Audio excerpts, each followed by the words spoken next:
This is a first of its kind as far as India is concerned. We haven't done this in the past, and this is the first of its kind. India Gadget Show, India Gadgets Expo, happening in India, and that too in Hyderabad. We obviously welcome and we appreciate the organizers for taking the lead and making it happen. And I'm hopeful the next time, as Rajiv has mentioned, we can really take it to the next level, maybe to the level of a CES in Las Vegas going forward. But definitely we have to aim high. One thing is a fact. Technology, certainly in the last few years especially, has changed our lives. We all know that, there was a day in this country when we had to write to an MP. We had to go request an MP for getting a landline phone connection through the only service provider that we had, that is the BSNL or the VSNL. Now we live in a world where I think, I may be wrong, subject to correction obviously, where I think we have more number of mobile phones than the number of people we have in this country. So that goes to show you that there has certainly been a revolution in this country, a phenomenal revolution at that, really making communication that much more affordable and that much more accessible to the downtrodden of this country. Really, it's a brilliant proposition as far as this great country of ours is, concerned.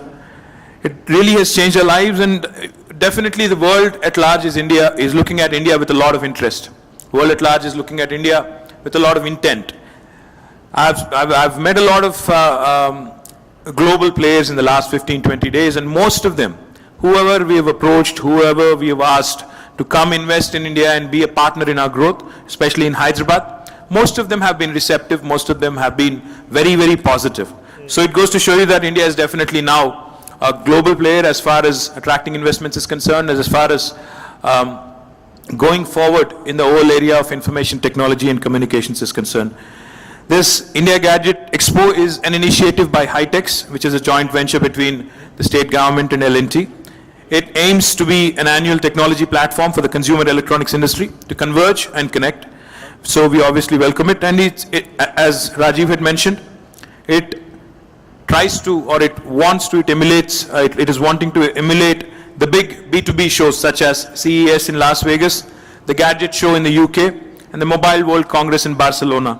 Most certainly, I'm hopeful that it will carve a niche for itself, not just emulate the other shows, but also carves a niche for itself. So apart from being a launch pad for the tech industry, India Gadget Expo should also support and be a platform for startups and tech incubations that Chaudhary Garu just talked about. Just a quick overview of the industry. Indian gadget industry is in constant rise, about 10 to 12% annually, and India's GDP is only at 5 to 6, the growth rate I'm talking about. So mass market gadgets are proliferating the Indian market very, very successfully. Today we have smartphones which are as cheap as about 3,000 to 5,000 rupees with all features loaded, which is a brilliant proposition as far as really bringing connectivity, really bringing information right to the doorstep of a common man in India.